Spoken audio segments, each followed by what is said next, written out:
در خانه گرمی خد کلانم کردی اندری رزا شلم نبینی و چه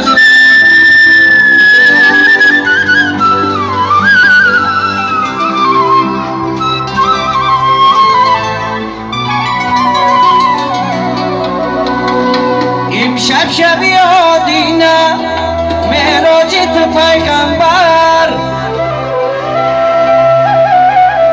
من حاجتی تو طلبم یا الله یا اکبر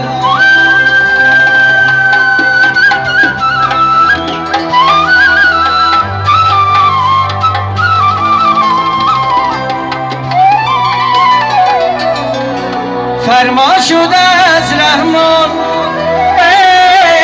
اسماعیل راکم قربان خونی جیگرش رزان یا الله یا اکبر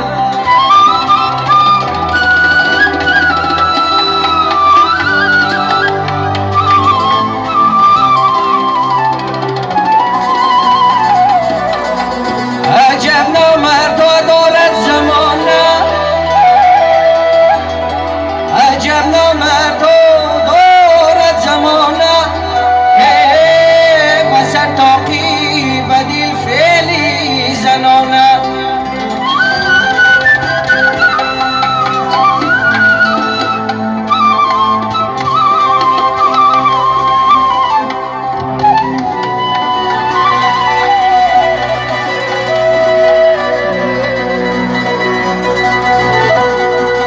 و پیشش گپ زنن چون شاعرانه